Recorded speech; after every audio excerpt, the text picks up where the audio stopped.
Hey guys, I'm Zama. And I'm Lanzi, and welcome to Because We Said So. Another Wednesday, another episode. Another one. In the beautiful warm weather. Guys, it is actually the first day of spring in my eyes since it's 31. Actually, it's the 1st of September. Exactly, today. exactly. And our arms are out. When else did you guys see my shoulders? Finally in a summer dress and stuff. Guys, life is worth living. Do you know that? It's worth it. Guys, that link of weather to your moods is a real thing. Really I don't want to lie is. to you. I love it for me. Guys, it's beautiful. Life is worth living. Bad days are over. Everything just makes sense. If you're having Just a bad day, decide. just don't have one. Just don't have one. To be happy. Look at the sun outside. And say, you know what? Blessed and highly favored. Speaking of, how are you, G? Jimmy, I'm well. I literally feel like I've been doing so much. It's been a busy week, but a good one, fulfilling. And you're alone this week. I am, guys. I'm literally doing living alone diaries, Gasana, because my living alone diaries. My roommate is out of the country. Love it for her, hate it for me. But also just like rediscovering how living alone feels, and now it's like it's kind of down. Actually, down. Especially when you were with someone and then they go. It's kind of like I'm like. Okay, you get home, you just don't speak. You just shut up. Which is why when you move out, you're Mandarin. That's what it does make sense. Like, I'm just like, I don't think I could live alone fully full time again. It's so fun. I feel like my sister's like my brain. I don't like use my brain that much. She is the brains behind that household. So when she's not there, and then my end, I'm like, oh my gosh. All this admin. All the stuff.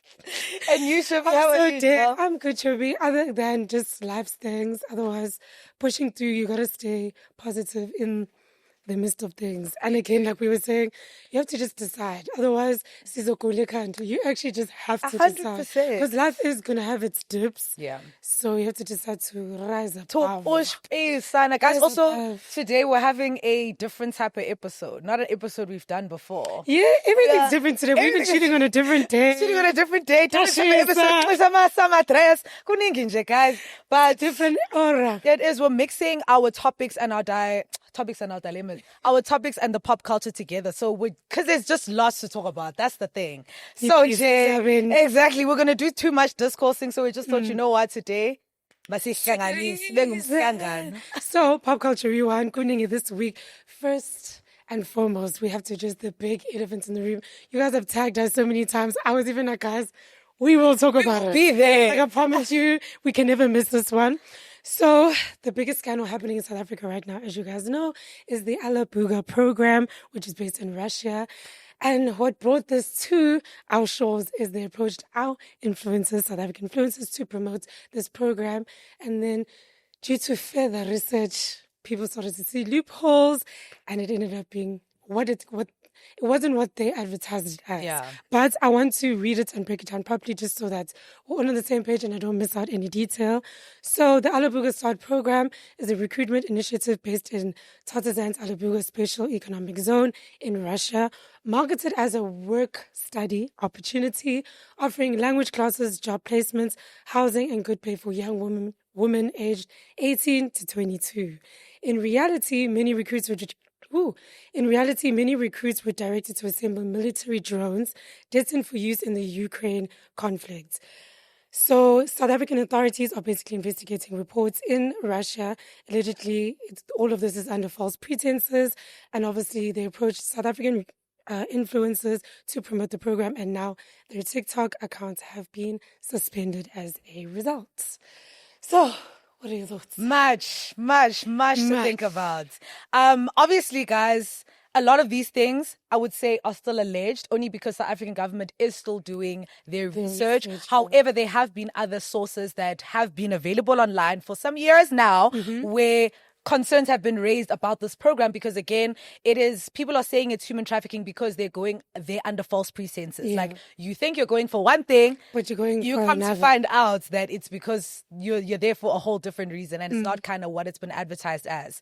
For me, the whole like the coming out of it, I feel like even when I first saw the first couple people do their stuff on TikTok, because obviously you guys were chronically online, we saw all that shit.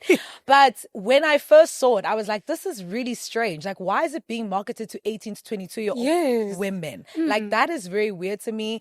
And it just, for me, when I saw it, I was like, this is the type of campaign I would never do, because what are we talking about? Exactly. And it's the first red flag. Even if you were receiving it, if I received that as a brief, it would be my first red flag. Yep. I wouldn't even do further research, because that is the red flag. I don't need Side notes, Yeah. my manager actually got the email, right? But she only told me now. And she said she never sent it to me because she read it and she was like, no. Like, she didn't even bother to ask me because she saw the red flags herself. So I think that's my biggest thing, is that even though the influencers are saying they didn't do further research and things like that, I do think you need to read something and kind of be conscious of what you're accepting 100%. And what you're like putting your brand into. Not money can't be is. That's what I was saying. Like, for me, you didn't even need to do further research to see that there's something off about this campaign. And for me, even the people, there were influencers that I saw that were like, no, they are going to go to Russia to see and to make sure. Like, why are you so desperate for this to not be a scam that you went to go make yourself Inspector Gadget in Russia? I don't understand. Like, why are you going to Russia to do the investigative stuff? You can see, and the only reason you're going there to do investigative stuff, because you can see this is a problematic, there's something off about this. Yes. So why don't you just let it go? Like, what's making you take it so badly? And that also, I feel like, for me, raised a huge thing about that thing of influencing maybe being your primary source of income when it shouldn't be yet. So now anything and any opportunity to make a quick buck, you're taking it. Because really and truly, there was no reason for so many people. I'm hearing maybe one or two influencers doing it, but so many of you doing it is really crazy. But I did hear that some people got into it kind of because there was someone who they knew who was on the campaign, or someone that they feel like is reputable, or it's kind of a referral. Yes, or it's like you've worked with this person before, so you're like, okay, I can work with them again. There was nothing wrong with the first campaign that we did, so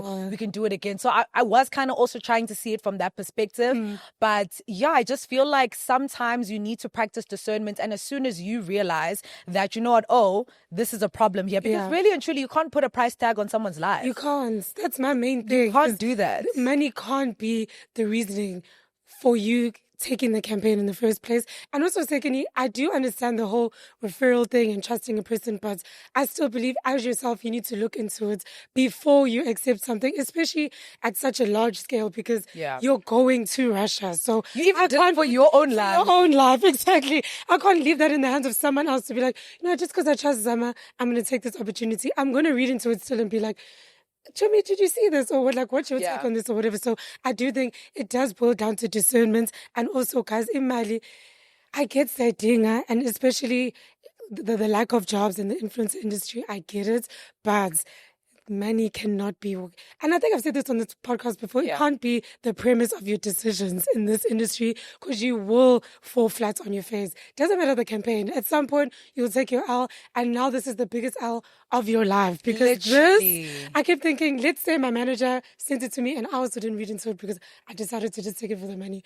Where would I be right now? Imagine. But for me in general, I don't want to do anything where I'm taking people out the country. Like, I'm not trying to do those types of campaigns unless it's like a super reputable brand that I can really, there's many reviews that say that this is something. And then also I first go to see. That part I guess I'm hearing, but I'm not taking people outside of the country to do some job or some study that I have no affiliations with. Because really and truly, something happens if they get there? I'm to blame. You can't blame me because I am to blame. Do you get what I'm saying? So personally for me also, I'm very responsible with my platform in the sense that I don't want to advocate for things that are going to harm my audience, because at the same time, yes, we need money and stuff, but reputation and your longevity in this career is more important to me. Honestly, it's way more important to me that I stay doing this career for a long period of time. So I don't get it. But also, what I was also going to say with the people who were saying that, they went so to see how everything was going, they spoke to the people. It's really interesting how kind of that is really a naive way to look at things, because obviously people are going to put their best foot forward. They're going to tell you what you want to hear. Like, they want you to be on the campaign. So obviously. They're not going to be like, oh, and here's the room where we keep the human traffic girls. Like, they're not going to do that. They're going to tell you what you want to hear so you can keep pushing the program. Whatever narrative that they're trying, like, please, let's also utilize sense. That's why, again, I was trying to figure out you going there and thinking that, okay, so since I've gone there, but obviously they're going to show you the best parts and they're going to make it seem like everything is fine when they're there. Obviously. They've probably planned this thing to a T. At the end of the day, it is a human trafficking syndicate. Allegedly. Allegedly. It's been planned to the T. So, of course, they're not going to slip up where you're going to be like, you're going to get there and think, you know what? Apparently, these girls are being treated fairly. Exactly. And what can you really say after that, like, at the end of the day? But I feel like it's a hard lesson for anyone who was involved to learn, but it's one that I feel like they needed to learn regardless because you actually can't just say, I didn't know. It's not a good enough excuse because even you saying sorry, it's not good enough. Everything's not good enough. Yes, nothing will be good enough. Unfortunately, I don't actually know what will be good enough because people's lives could have been in danger. As far as I know, I don't think anyone has come out to say that, you know, were people who were on the START program and they like can't get back or whatever the case may be. Yeah. I haven't heard anything like that, but my point is that could happen and you could be liable for those things. And the information was there. It's just a matter of you didn't do your due diligence to go and research and do what you needed to do. And unfortunately now that has all fallen on you, which is terrible. Like literally your career has gone in a flash, in 1 second. In 1 second, you don't have an Instagram accounts that is basically your job has been suspended. Now what? You've put in years of work into gain these all those numbers gone just like that. And that's why I think I also want to say if you in the influencer industry or want to enter the industry, I think this is a big lesson that when brands do approach you, you need to understand one brand alignment to say, this campaign that I'm taking, does it make sense for my brand? What I'm trying to push? What audience am I trying to attract to my page? Do I want a lot of women, more men? Do I want to balance whatever it may be? Am I a beauty person? If I'm a strictly beauty person, advertise in foreign school. Like there's things like that you need to look into to say, the bag, let's say they say 50,000. Good and well, but won't it be random when I suddenly, all of a sudden, I'm advertising this program? When I'm usually saying, get into these makeup brushes. Do you know what I mean? So those are the things that you also need to look into to say some things. Look into your character, look into your brand for the long haul, not instant gratification because it could really blow up in your face right now. And also, other brands are always watching. That's another thing I always want to say is when you take certain campaigns, other brands are also watching to be like, Lo Ngatulula, or Lo doesn't take her job seriously, or we don't want to work with her anymore because she did this campaign. So you need to think about it on a bigger scale. For sure. So, and a lot of people were bringing up that part of the conversation to say that even these people were very specific in the people that they targeted to do this campaign because there's many influencers that do social commentary or Jax, Zetsu. There's many people who you could have gone to if this was a legitimate opportunity and you really wanted people to go and do what you said they were supposed to do, you would have gone through those people, for example, if you needed influencers, or better yet, partner with the South African government to say, here's this opportunity for women in South Africa and they can go and study. Especially because we have bricks. Exactly. So they can be the ones who can advertise it to the public. Even the fact that you need influencers to do an educational thing, for me, I'm already side-eyeing it because really and truly, have you ever seen WITS do a campaign? Have you seen UCC do a campaign? No. They don't do them. Oxford doesn't do a campaign. Like universities don't do campaigns for students. So that already should have been a red flag within itself. But even to take it further, like why on earth are they choosing people who don't ever speak about social stuff, education, general like stuff, like just giving you opportunities for work and stuff like that? You've never heard them speak about those things. So now why all of a sudden do you have this huge opportunity and you guys are the ones who are bringing it to the forefront? And no offense, like that is no offense. No shade, but that's not what you do. Exactly. And to be honest, they were successful because they got people who didn't do the research. They were successful. Because they knew if they approached someone like a Jax is going to look into it and be like, I can't do this. Yes, exactly. So I feel like also, again, you need to understand that you shouldn't let brands use you and your platform just for your numbers. Like, don't allow yourself to be used for something that you don't necessarily align with, because this is what happens now. And I feel like that's what it essentially was in the end. You kind of just let them use your platform for a quick buck. You also need to, as Lindsay was saying, like, you need to look at the bigger picture. What does having this brand on my page do for me? What does it do for my audience? If I'm going to take maybe a little bit less of payment, what is it doing for the people that are watching me? Like, what does it say? What message am I conveying to these people? And I feel like those things were not thought about. It wasn't thought through. I wanted to also ask you, because I saw Thick Leonce, she did a reel or TikTok. She posted on both pages. But she was basically, there was a part in the TikTok, I don't want to quote her verbatim because I don't know if I got it correctly. But she was basically saying that it's also important for us to also look at how a lot of these influencers got these campaigns in the sense that the industry now is very different to the industry back then, where there were kind of parameters that you worked in even as young talent. You had the talent people who are around you were, for the most part, trying to help you. If you're on a, let's say, whatever platform you're on, you have a script, you have things that you're told to say, whereas now it's kind of a situation where the people that are advising a lot of the young people, because if we're being fair, a lot of the people that were on this campaign were young people. A lot of the people who are advising these young people don't kind of have their best interests at heart, and that's why they put them in these positions to work with these types of brands. All of these people because a lot of these people have managers. The managers didn't say like, oh, by the way, maybe we shouldn't take this. For example, how your manager said, you know what, maybe we shouldn't do this. And that's not to put the blame on those people, but just to highlight a difference in the industry whereby people are not being taken care of in the industry. People are kind of just so true. Yeah, and especially for these people that are TikTokers, I feel like TikTok is a place where you can gain virality really quickly and have a whole bunch of followers, and then you're getting a push for campaigns. So it's a situation where you can blow up really quickly, and you necessarily didn't go into it being like, I want to be an influencer, or like, I know about the influencer industry, or I have whatever like information that I might need. So you kind of don't know how it works to work with brands. All these conversations that thrown into the deep end. Exactly. All these conversations that we're having about branding and stuff like that, you haven't given it a thought a day in your life because you're just here and you have money, and now you get a manager, and the manager doesn't really care about whether you're going to get cooked or not. No one's going to know they're your manager. They're getting their cash at the end of the day. Even those high percentages, people don't know that. Do you get what I'm saying? Like, there isn't a lot of information spread in the industry. There isn't. And I think it's also, they prey on the fact that they're young and impressionable and excitable, especially to link back to the topic we've spoken to about, that pressure of, I also want to post my apartments. I also want to be out at Jameli on a Tuesday. And the quickest way to get that is the campaigns and the money and all of that. And I also want to say, I have a manager. That is exciting when you're young, right? So I feel like they prey on that, and young people don't look at it as, this is a business. It's not ubumnandi. It's not, it's just a TikTok account and I'm making money. This is a business at the end of the day, and you are a brand, and you need to be taken seriously. You have to look at yourself as almost like our clients even. So you need to look into every detail, but because there's this excitement and I want to look like I'm doing something, I want to be successful and also make money, you don't look at the serious side of things. So that's actually really, really good thought about. Which is why a lot of them are young that are going through this whole shambolic. Every last one of them I feel like is young. So when she brought up that point, I was like, you know what? You really hate that, because that is something that we also need to look at, not to again absolve anyone from responsibility, because I feel like it's just such a huge thing that you've missed. But at the same time, it's also like for us to just let people know, and anyone who might be young and trying to get into the industry, don't get excited too quickly. Take time. Like, have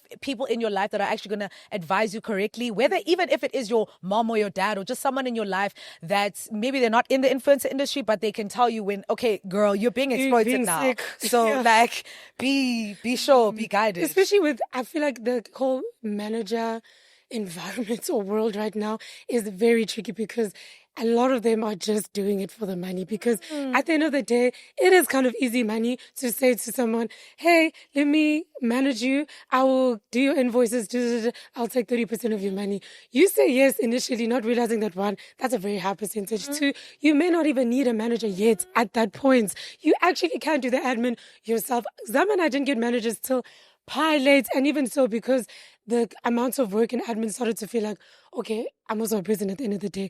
We never got managers because we were like, oh, this is cool. Or, let me try it out.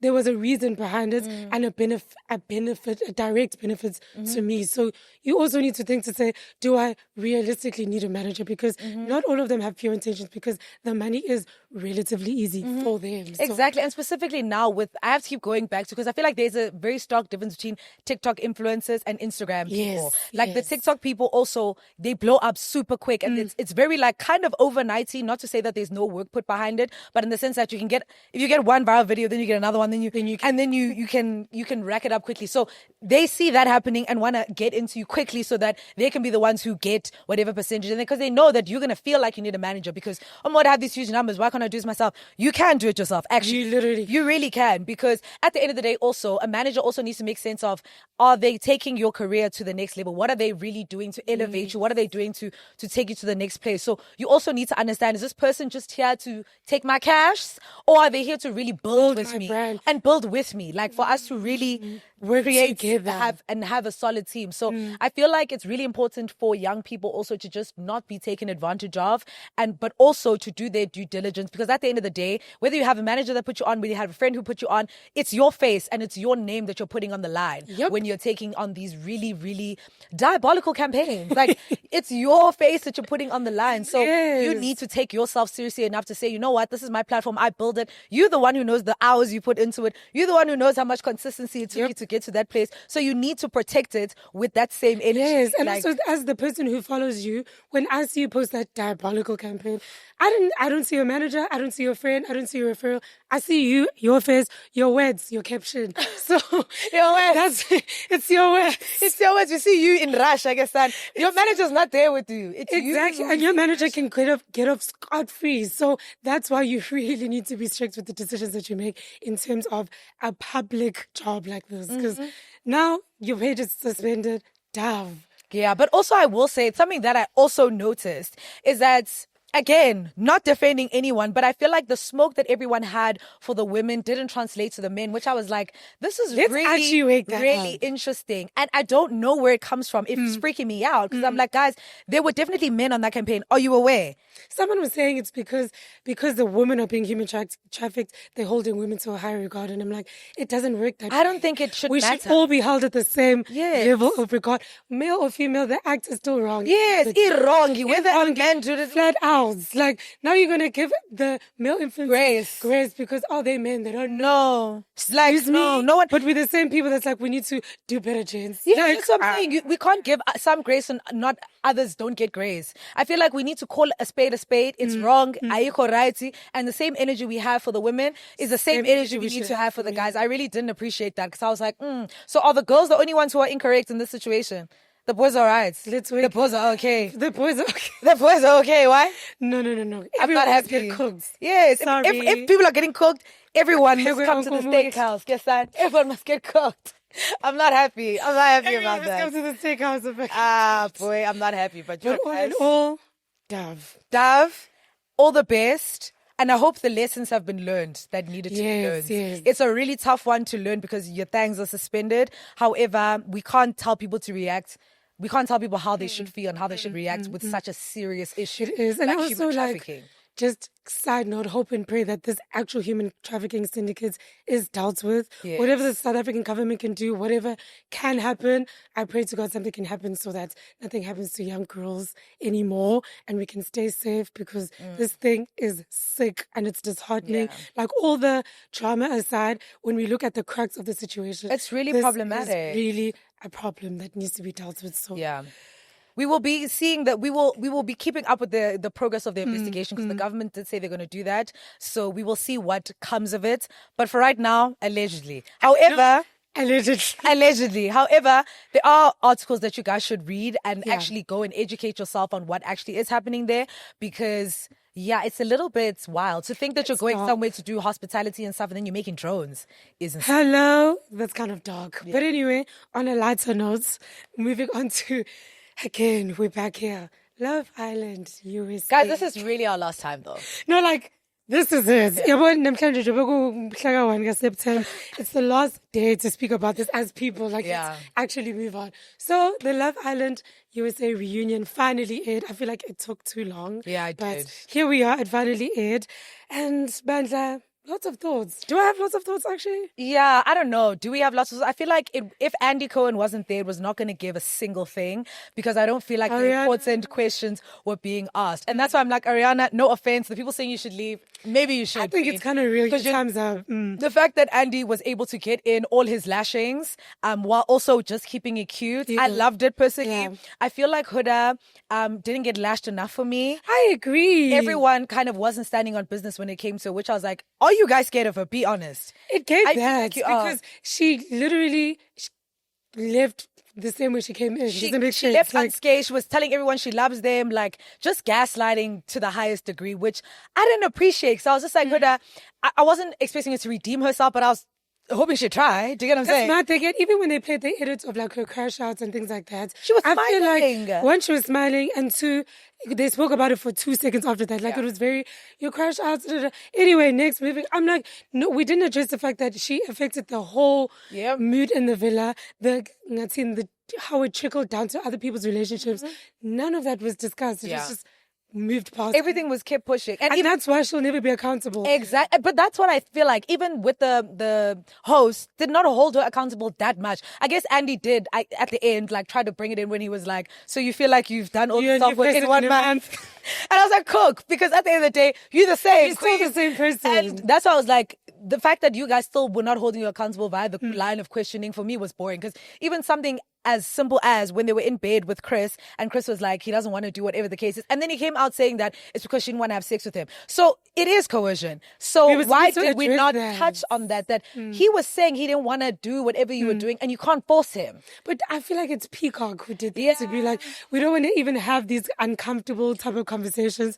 But why not? But even for her to say she can't speak on her relationship because she has an NDA with Netflix. Is it Louis? Is it because of Louis? Also, besides for that, you've been seen publicly with him. You were on a red carpet. So why is it here? It would have taken nothing to just say, I'm in a relationship, but I want to speak about it.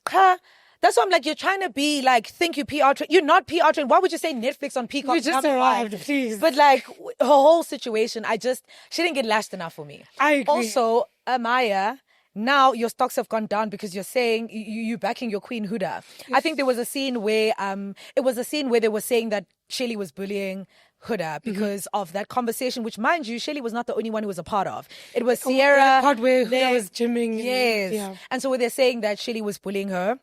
Also, Huda saying that people were bullying her. She only realized she was being bullied when she left the villa. Okay, girl. Good enough. But that scene, and then Amaya was like, when they'd watched it back, they were like, oh, so how do you guys feel about the thing? And then Amaya was like, yeah, that is really mean.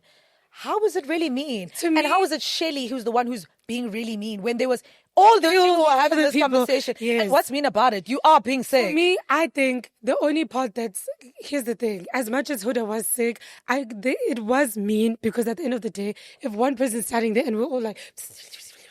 I do agree in the mean parts. I don't want to lie to you. However, it being pinned on just Shelly, I disagree because there were a bunch of people, they were discussing Huda and they were all looking at her. So I do understand the thing of if I'm standing by myself and a whole bunch of people are like... Yes, it's a result of my behavior, yes, but it still comes across as mean, I will say. Yeah, maybe it comes across, I don't know, for me. It can't be Shelly. I don't know, for me, it's also because, you're on Love Island, right? All they have to do is talk about each other and each other's relationships, and there's one person who's terrorizing them. Yeah. Of course, they're going to be like, guys, but justice for us, right now. Do you get what I'm saying? That's why, for me, I didn't find it as mean because at the end of the day, I feel like throughout, maybe there were more conversations, maybe there weren't as many, but I don't feel like we got a lot of conversations of the Islanders speaking about Huda's behavior. And I'll be honest, as a viewer, I was wondering, what is your guys' take on this? Because you guys are having to live this and Huda is terrorizing you guys in this villa. Yeah, so for me, seeing that conversation was to say like, oh, okay, at least you guys are also feeling that, oh my gosh, it is too much. And they were also speaking about how they're worried for Iris because at the end of the day, Iris just came in and out, she's with Jeremiah. I'm so worried about her. For me, I didn't feel like that's a mean conversation. It's a fair thing to say because how she's reacted towards just Amaya and the other bombshells that have come in is she's been very hostile and have been calling them names and doing the most. So for them to say they're worried about Iris, fair. I'm worried about Iris. Worried about all of you. Do you get what I'm saying? And Iris has now been put with Jeremiah, and it wasn't her fault. Which is fair. Like, and they're also saying, like, when she comes back from the dates with me bad, like, for me, I didn't feel like it was mean also because they're also people and this is their experience. It's not like they are pinning in on her. They have so much to do in their day. All they have to do in their day is live here with you who's swearing at them up and down. So I think my qualm is that as much as Huda was being sick, I'm not defending her, but as much as she was being sick, she wasn't conscious of her behavior. Which is why I say she needs therapy. She wasn't aware that she's terrorizing people. She's just being herself and acting out. So when she's standing there and seeing people going, you receiving it as, why is everyone talking about me? Why is everyone being mean? Because I'm not aware of the fact that I'm also sick and I'm the reason this is happening. Does that make sense? So I'm saying when it comes to the moments, let me rather say in the moment, it would have felt mean to me as well. But when I come out the villa, then I think I changed my story to be like, you know what, at the end of the day, I did terrorize you guys. Now that I've seen but do you see that she didn't say she felt like it was mean when she was living it. She said she felt like she was mean after. And I was like, was it mean? Like if... Knowing everything that you know now, was it mean for them to have that conversation? They were worried about Iris. Iris deserved them to be worried about her because, to be fair, when you came back, you were telling Iris that Jeremiah knows that that's your dream date. Did Jeremiah know that stuff? Did Iris know this? Also, is it Iris' fault that she's covered up with Jeremiah? Like, all these other things, it's like... That's why for me, when she said she felt like she was bullied when she got out of the villa, for me, I was like, I don't get it. Did you feel like you were bullied? Or were you bullied? Or now that you've seen it, you feel like you were bullied? Yes, when that's you were what in the moment. She should have said, in the moment or in the house, I felt bullied. And like an individual. But now that I've come outside and seen my behavior, I see why people distance themselves from me. I see why people were like, oh, but she doesn't see it. But she doesn't see it that way. So and that's where the problem is. Exactly. And for you to say that in the moment I didn't feel bullied, I only feel bullied because other people that have, when I've come up, people have told me that I've been bullied. Now I feel bullied. It doesn't make sense to me. In the moment when you were experiencing, did you feel bullied? Yes or no? No. You had good friends in there. You were best friends with those girls. Now you're coming out and saying you felt bullied. Mind you, when Orlando and them were leaving, you were boohoo crying. Literally be figure. Because of your bullies. Confused. I'm confused. I'm also confused. I'm confused. Huda. At the end of this. At the end of the day, there's Huda. At the end of the only justice she got was that clip with her and Shelly with regards to the Chris thing. My queen Shelly, I have to cook you on this one. It's okay to be accountable and say, you know what? Perhaps I remembered the conversation differently. Or she could have said, you know what? When it comes to this clip, fair, Huda did communicate the way she's saying she did. However, what irritated me was afterwards her keep saying, it was for you, it was for you, it was for you. I get it. I get it. But for Shelly to say, I feel like that's still not the full conversation. Queen. I feel like you need to the age up. Like, and you have to take the L. I agree with you. She should have come in from that angle to say, yes, we did have the conversation. However, I will say in the conversation, she looked very uncomfortable. However, you're dealing with someone like Huda. So that was never going to come. Responsibility to read your body language. You must say with your words. Actually, I'm not comfortable with but this. But even so, as a regular person, we'd be able to read the body language. You see, you're saying yes, but you don't look comfortable. Someone like Huda, who she already doesn't even realize her own sick behavior. Actions. She's never going to realize that this is not what you meant. Or even if she does, she's just going to take it as, well, you said yes, so I'm going to go with and what you said. I'm going to go with your words, not your actions or lack thereof. All she should have said was that you kept making it seem like you only brought this for me and that wasn't the case. Like you also wanted to explore him, which were well within your rights to do. I feel like Shelly was also, I think, just butthurt because she is the type of woman who just wants to be chased. I feel like Chris said that on a podcast episode where he was just like, I can see she's the type of woman who loves to chase. And for me, I'm not going to chase you the whole time I'm here because at the end of the day, I'm also on Love Island. So this is not the Shelly show. This other girl likes me. So exactly. And remember, I did say this like early Love Island days when she was still with Austin. And I was like, Shelly strikes me as someone who likes to have a roster. She likes having a lot of men like her and women since she's bi. So when that thing is threatened, she seems to be like, why is this happening? So now when Huda's sitting you down saying, Chris, taking a liking to me, and I kind of also like him. Now you're like, you're taking my thing. And it's like, but you have Ace. So that's also, you don't even like him that much. So what are you worried about? She actually didn't even like Chris that much. She just liked the fact that 2 niggas like me again. And that, unfortunately, on Love Island is not going to work because you can't be sharing the whole time. He's going to move on. He's going to have to keep it moving. And again, you're the same person where you and Ace are sitting there saying, it's Love Island at the end of the day, but you both weren't moving like it's Love Island. Like Austin ate that one little thing where he said, and that's the system you created. He ate. Why was he only, that's the only thing Austin ever ate. He ate that. I was like, you guys are the same people now saying it's Love Island when you guys were creating this system that ended up as a result of you guys going home and not getting the top 4. 100%. But to be fair, guys, I don't even want to act tough. I'm going back to that time when I was bringing up the scamming allegations with Ace and Shelly. Said sorry. I said it. You clocked it. And I feel like they were scamming. Guys, they weren't. Let's be honest. I won't lie to you. Us being completely honest, like keeping it a stack, they were being honest. There were even screenshots of them coming out of years ago of them on a live together. Like, I want us to be for real, guys. When okay. I was like, you guys are capping. They were trying to scam. They didn't succeed. That's why they're really mad, if we're being honest. And we have to move on to that interview that Ace did. Bunch of losers. Literally. All on his own. He's a bunch of losers. And we've said this on the podcast, so we don't like Ace. And now, guys, I just want to emphasize that the hate is deep. It's really deep because why would you go on a podcast, even if you had any feeling that Nick wasn't that interested in Olandria? Why did you say that on a podcast? You could have had that private conversation since Olandria is your sister. Your sister. Why don't you go and tell your sister? You spent the whole weekend with her. You can go. Because we're in New York. You're supposed to tell your sister. Why don't you tell your sister since you care about her so much? You're making tea out of her feelings. Like, justice for my girl. And for me, again, like, I feel like even all Nick Olandria people are on the side of like, whether they're scamming or not, I'm happy for them. Like, I love it for them. Don't care. Yes. And also, one, like you were saying, if you cared about Olandria so much, you were supposed to speak to Olandria on the side. 1. 2, I think my biggest thing is Nick probably said something like, for example, how now in interviews, people are like, what is you guys girlfriend and boyfriend? Da, da, da, da. And they keep saying, we're not that yet right now. We're still feeling it out. My theory is that Nick is probably still saying, the conversation is probably still that, but now Ace is seeing it as, there's no romantic connection. So, mind you, the conversation he's talking about apparently happened when they were still in the villa. When they were still in the villa. Cool. They haven't even spoken outside of the villa. Are we for real? Also, you're the same person who also still hasn't made Shelly. I was about to say, you yourself, and they've been together for some months now. You guys have been together for a very long time. You guys were exclusive before you left the villa, doing the most, but she's not your girlfriend yet. You're the king of scamming. You invented scamming. So I think worry about yourself. Worry about yourself. And Huda ate that one little thing at the reunion when she said, you happy now. Focus on your relationship. Focus on that. Ace is so focused on everybody else instead of focusing on him and Shelly. Exactly. And he's been like that from ages. So again, my whole thing is, even if you got a question about Nicola and Andrew, you could have swerved that thing to say, you know what? They're on their journey doing their own thing. You don't need to answer that question. Like, there's absolutely no need. And again, like, you keep realizing or keep trying to bring out that, oh my word, like they're scamming, whatever the case is, not realizing that Nick and Olandria, Brian and Amaya and Pepe and Iris all got together at the same time. They all got together at the same time. So, okay, if they're scamming, why? Like, what's the problem? What about everyone else? That one are not even together right now.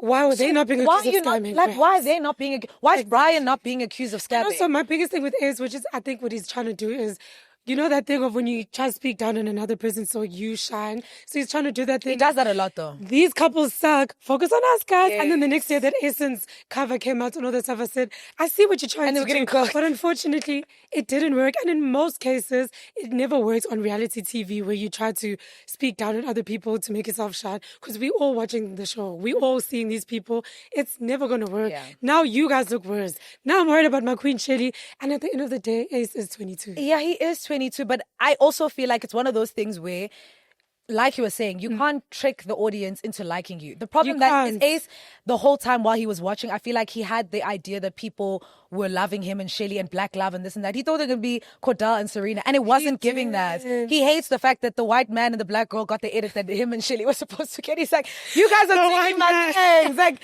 you guys have taken my soul. So even now, I feel like he can't believe that him and Shelly are not getting the opportunities that Nick and Olandria are getting, because they're on New York Times. They're doing really huge things just for reality TV in general. Like for them to have these types of opportunities from a show is really insane. So I feel like he had the following before. He had the numbers before. So I think for him, it's a culture shock to be like, whoa. I was supposed to be the Beyonce. I was supposed to be Beyonce. Like, why on earth? That's why I even remember when they were ranking the couples and then they put them last. They were like, why are we in this? Whereas you're not understanding that we can see. We can see. And also we can see through you. And you guys are scammers. You scammed me and you lost. I love that they didn't even make the top 4. I actually love that. Yeah. In hindsight. But Shelly, I think you need to leave Ace to say. I was going to say, what is your thought you have left? Because if I'm being honest, Shelly, beautiful gowns, but I'm not a huge fan of her. Same. I think she lacks discernment. 1. 2, I think she is very... Everyone owes me this type of behavior.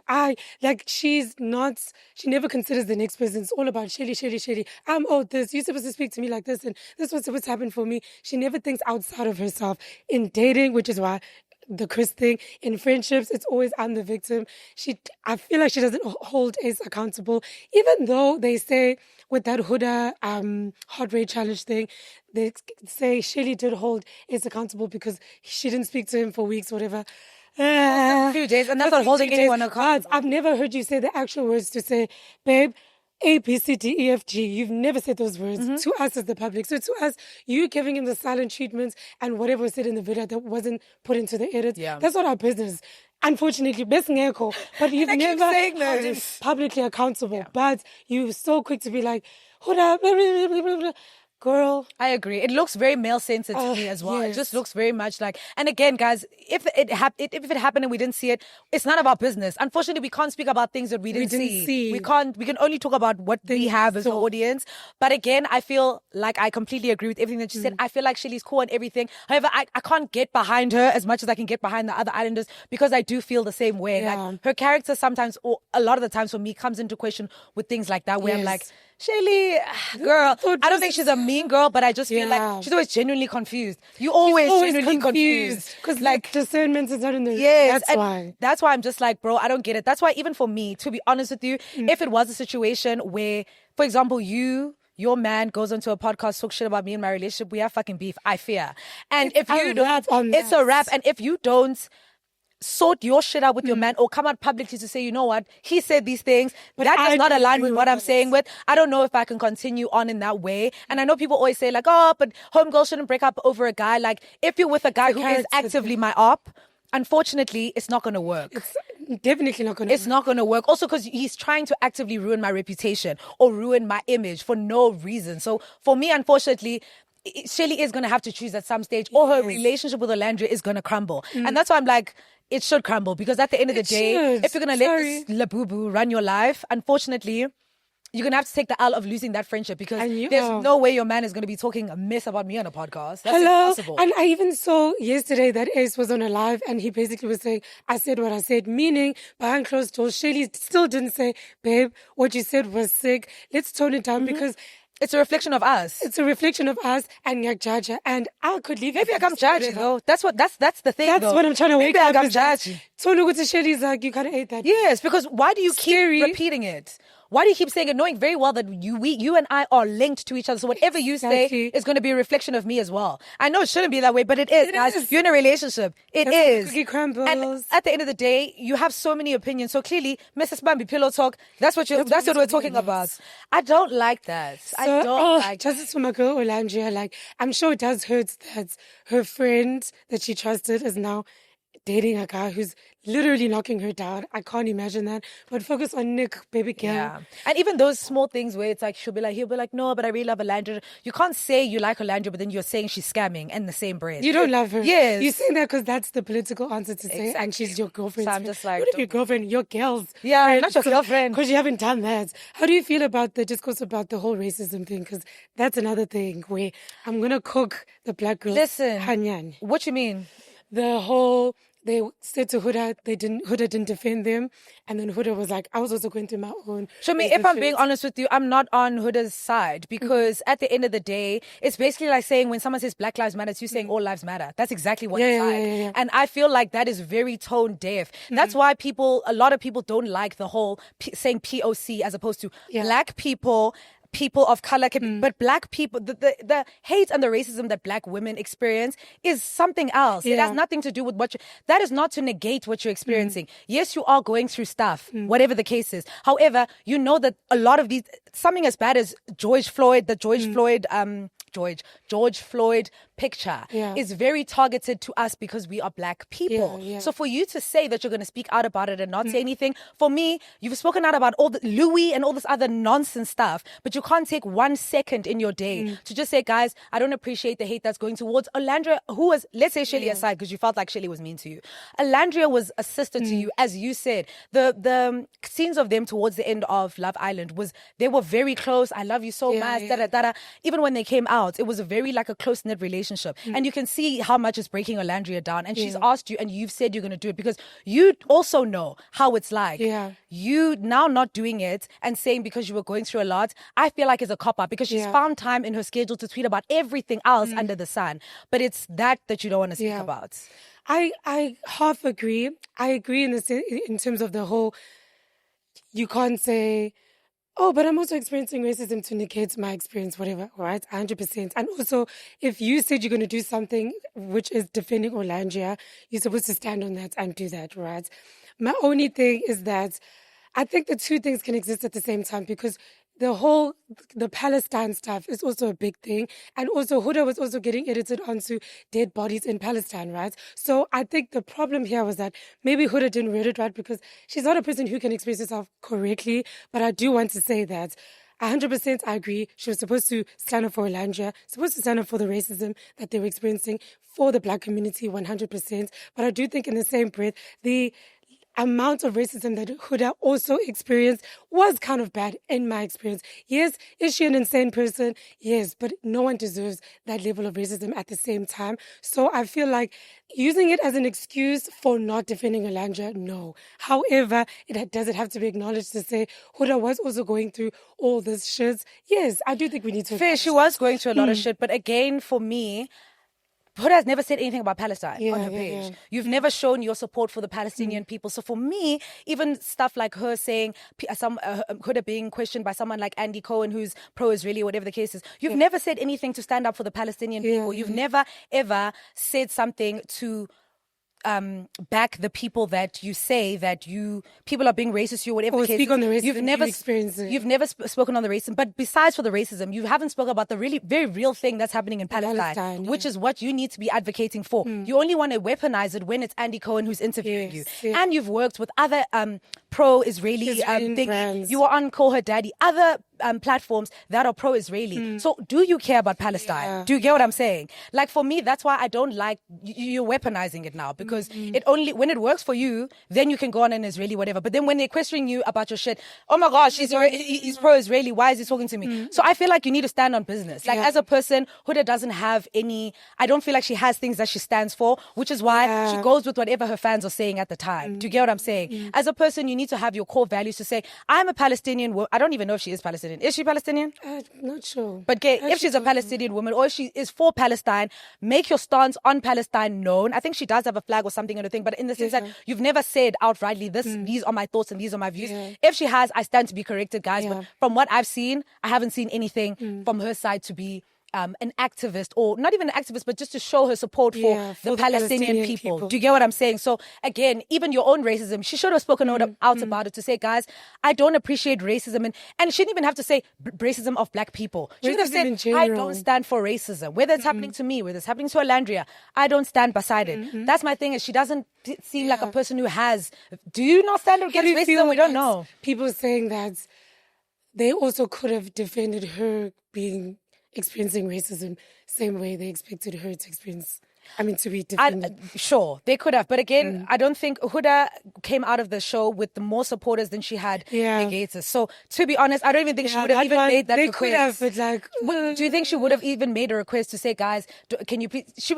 I'll be honest, I didn't see Huda getting a lot of racist stuff. That's from me POV. But my point is, even had she had said that, Huda had a way more supporters for 16-year-old fans than she had haters, if we're being completely honest. And again, if that's a conversation that they'd had to say, guys, I'm also experiencing wada, please can you, and they didn't do it, I would hold them the same way accountable to say, you guys said you were going to stand up and say, you know what, Huda isn't as bad as you guys were saying she is, da-da-da-da.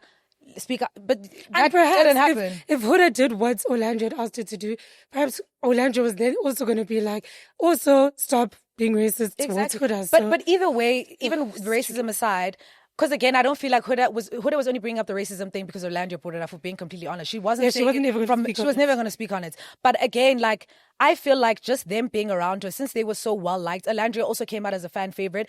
Them still hanging around Huda would have been sign enough to be like, guys, Huda's not a mean because we're still hanging around her type thing. I think the only reason they even distanced themselves from her was because she didn't take a stance. I feel like they would still be cool because at the end of the day, they were saying like, and as much as you guys saw the edit of Huda, we lived with her. Like, yes, she had flaws, but we love her. Do you get what I'm saying? So I feel like the only reason that they drifted was because of that and trying to make it. But also, like, people were saying then Shirley was hanging out with Sierra, who was racist towards Asians. But that's what I'm saying. Sierra, Shirley, for me, she's very wishy-washy. I'm sorry to say. Because her hang out with Sierra after that. She did the Asian thing. You come on the show she's also beefing with your friends. This is how I feel about racism. I'm like, is that how you feel about it? Because you were just having cocktails with Sierra. Yeah. So I think it's just a lot. It's very messy. And I do think everyone's coming from a place of defending themselves also as well, because it's like Shirley's only doing it to defend herself in this moment, but it's like when it's time to hang out with Sierra, the racism conversation's out the room again. So yeah, I guess she says from her POV, she apologized and everything, but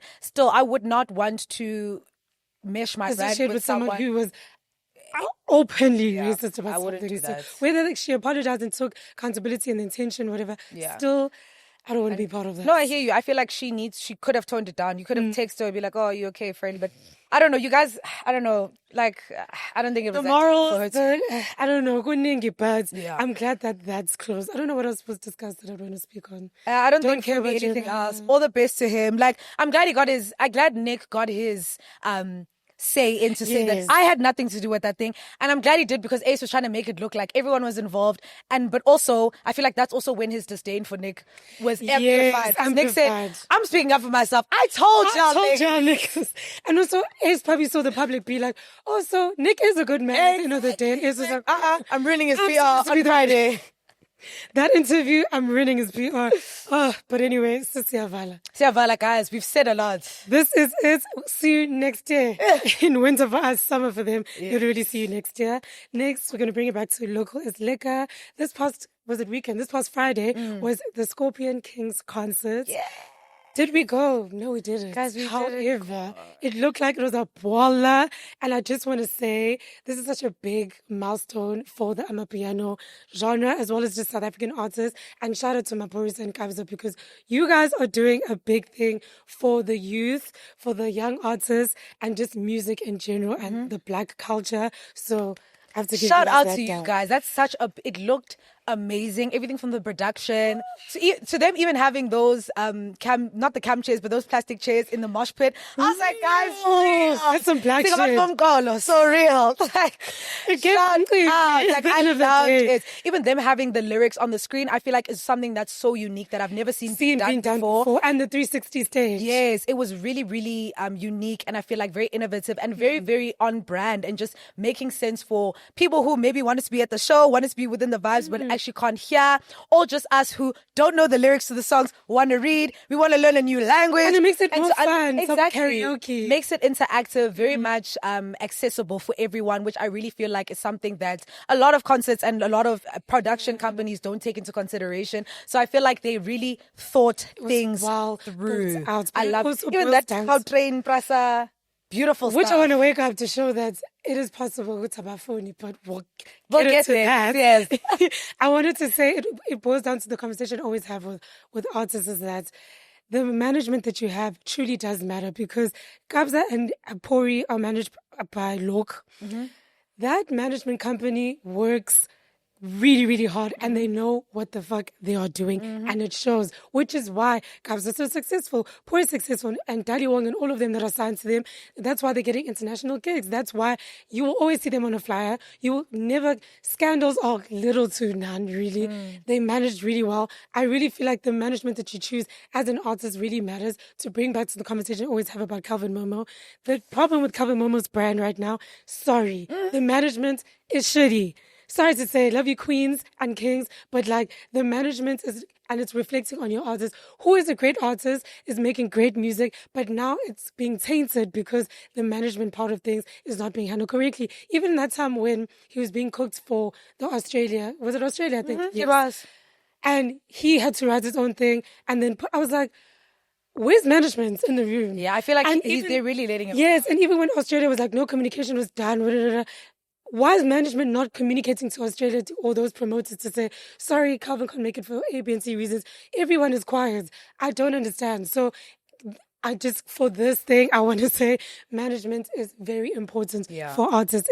Making the music is easy. Yeah. I don't want to say easy, but making the music you can do yourself. It's within your control, but your management is what sustains you. Yeah, but I was also going to say, I just feel like they take themselves seriously as musicians and they take their craft seriously, which I feel like also shows in the type of production that they came through with. Obviously, they have a team that's helping them, but I feel like they just, in general, as their career has shown, they take themselves very seriously and they understand the power of collaboration because even them coming together to become Scorpion Kings, they were dope on their own, but them together is just so much better, and we just loved seeing them together. And even you see the connections of the musicians that they are with in the industry, them always pulling up for each other, them supporting. We see the same type of people on the stage, but it never gets old because everyone is their A game to everything that they're coming to. So I really like just seeing it from a bird's eye view, because obviously we weren't there, but it looked amazing. Like, and to be fair, I would definitely consider going to the next one. No, definitely. I wanted to go to this one, but you know what? We'll bump at the next one. Me and concerts, that's the thing. I just don't like. Oh, the admin of concerts is scary, airy, kabiri. And also, I'll never forget, it was the DSTV Delicious Festival that Burna Boy was at. I was literally like, Oaks, I don't want to be in a crowd again, honestly. I was like, I've never felt claustrophobia like this in my life. So I was like, being stampeded, Keshapoka vibe. Concerts are very scary. That whole leaving and going thing. And I think that's why me and Vanessa, whenever we go to concerts, we always sacrifice the last song. Yeah, it's fair. We always do. Even the same Burna Boy, we left on his last song. We walked out freely, requested, We'll see it on TikTok. Cover Mama, Vanessa and I were walking freely in the corridor. Sorry, yes, we would love to see the last song, but I have to make that sacrifice because I'm not willing to go through that Uber surging. No, and you'll see the last song on Twitter. I swear, guys, and it's not like, well, maybe it's worth it for other people, but for me, I literally will hyperventilate and start to die. For me, the anxiety is definitely not working. But shout outs. I wanted to say also a conversation that I wanted to have regarding this is that I've seen a lot of people kind of there's mixed reviews about the organization and the wada of the whole event, which is fair, guys. People do need constructive criticism at all times. However, I feel like, unpopular opinion, sometimes people have too much energy or so much energy for the local thing that people are trying out for the first time than they have for an international company that might come and bring their talent here or do their whatever here, but slack in the same ways. People don't have as much energy and as much slack as they do for the local people who are trying something new. On the local people? Yeah, which is really unfortunate because, again, like, this is something that's never been done before.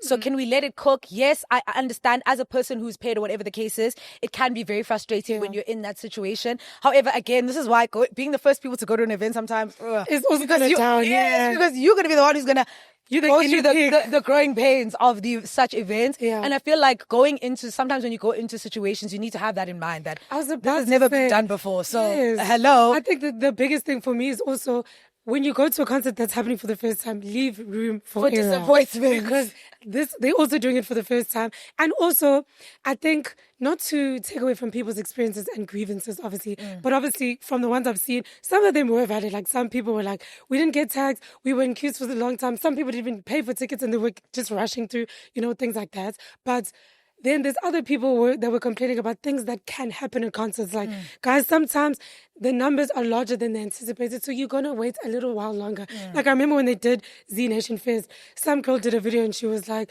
we've been standing in this queue. Yeah, she's so long.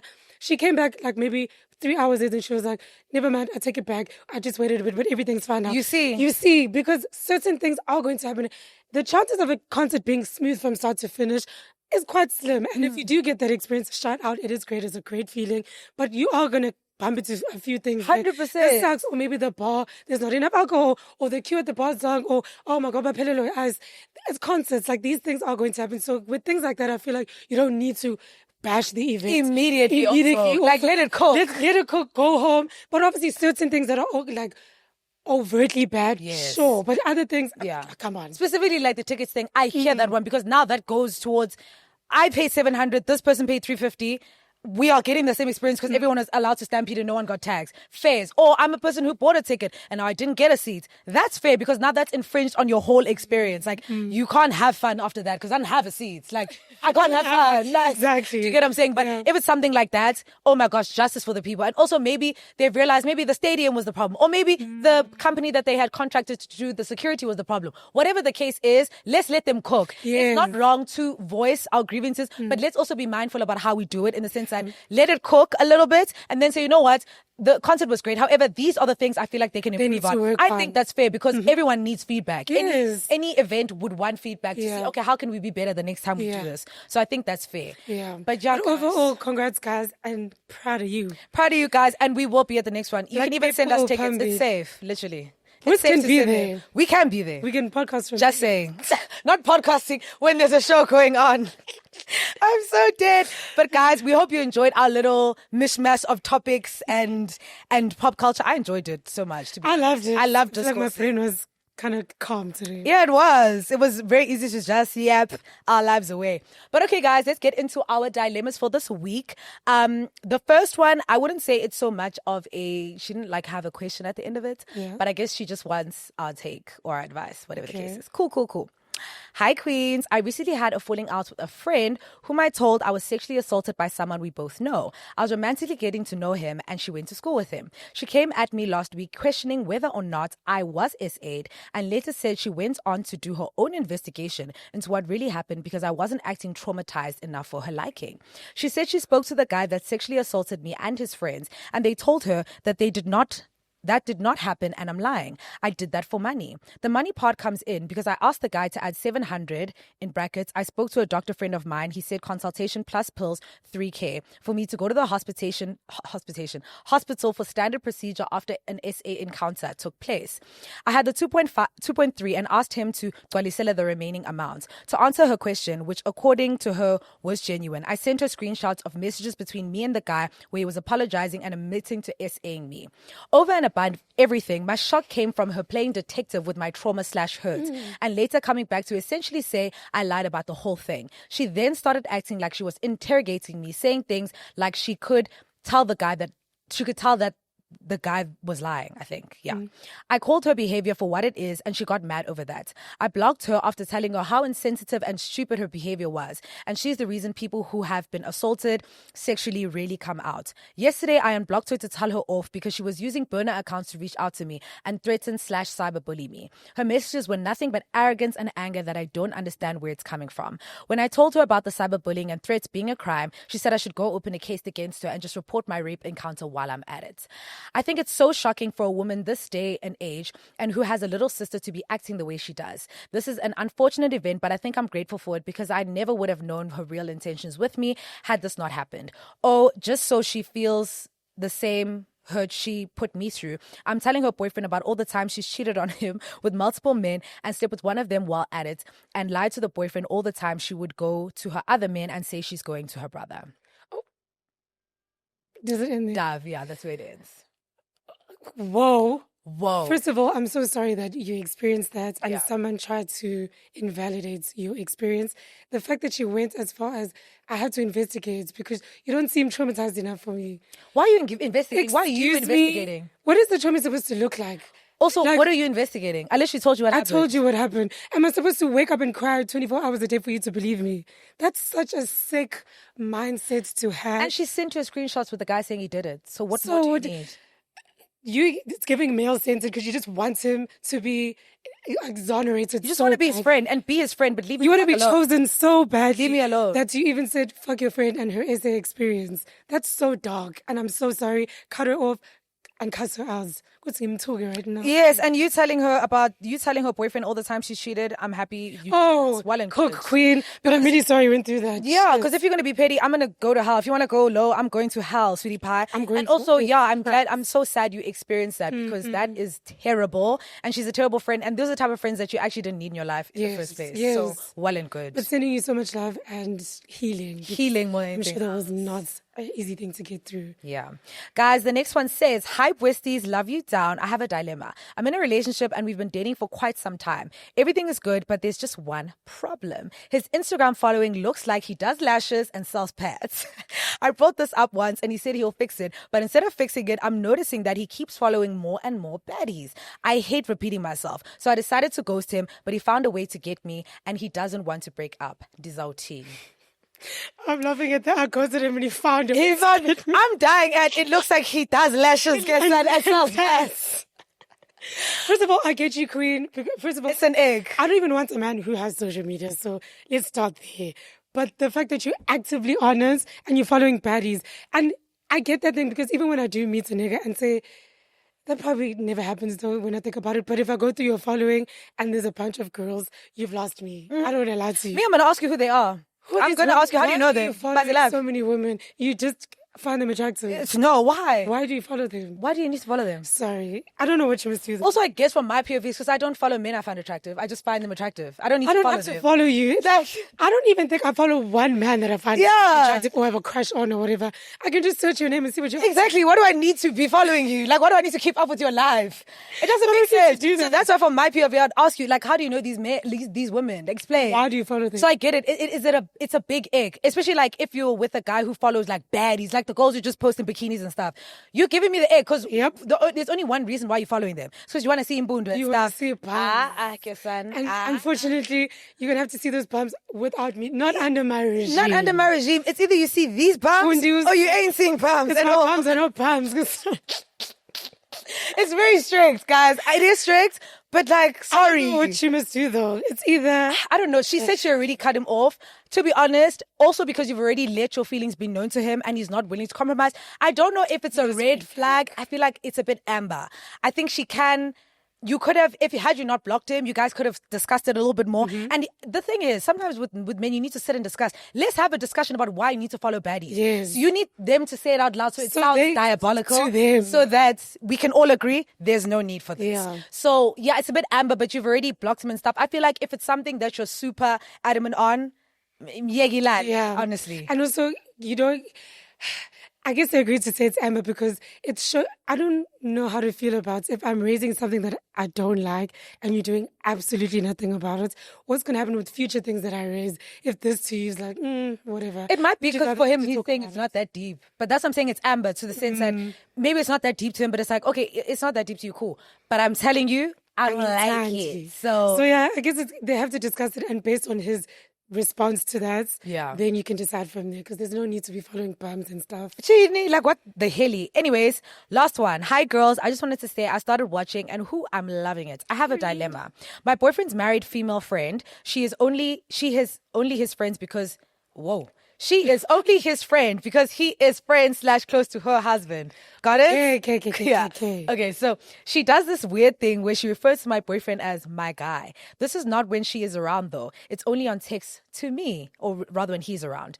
Especially when she's wishing me on something. For example, it was my birthday and she texted something like, I know my guy will make the day special. Example, it was our anniversary and she texted, thank you for making my guy smile. I have spoken to my boyfriend and he also agrees that this behavior is not on. How do we solve this? He also feels awkward because he's not friends with her really, but more so her man. Do you think I must tell her that it's making me feel uncomfortable? Yes, because it's giving the whole Amaya babe thing. I don't think her intention is to say, my guy. Maybe it's just how she banters, but it can be received differently. So I think it's just a simple conversation to say, I don't think your intention is to sleep with my man. Like, I don't think you like him, but saying my guy, it kind of feels weird because it's not like saying my man, it's weird. So I think if you can just change that language, we'll be good and well. And make it a simple conversation. Don't make it a deep thing. Like, oh, just be like, you know, that my guy thing, maybe not. Hey, maybe call him this. Maybe call him his name. I don't know. But maybe call him his name. I'm never calling Zama's boyfriend my guy. Like justice for him. Do you know what I'm saying? So I think it's a simple one. Yeah, I feel like that's an easy conversation. Don't overthink. Just talk about it quickly. And I think have the conversation with the husband and her to be like, to make it calm, because if it's one-on-one, it might feel confrontational. Oh, no, actually, maybe one-on-one might be better, so that it can just be a conversation amongst girls, just to be like... Oh, like it's girly pop, like me? Not my guy. Yeah, that's what I'm saying. Like, you need to make it just like, oh, man, don't call him that. Maybe you can call him... Do you get what I'm saying? Yeah, agreed. Yeah. Moving on to Musings. This is where we tell you guys what we're listening to this week and what the Pusties are listening to. We have a playlist on Spotify as well as Apple. What are you listening to this week, Zeke? I'm actually listening to a throwback song, guys. I can't get this song out of my mind. Because she was singing a slow Jamek Dala today. Okay, well, it's not that one.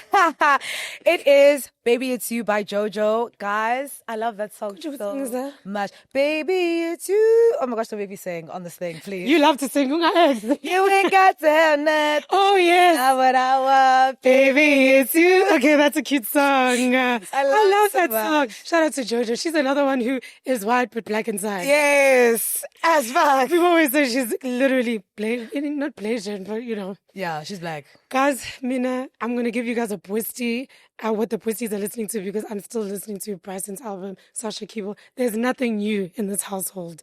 So, let me quickly just find it.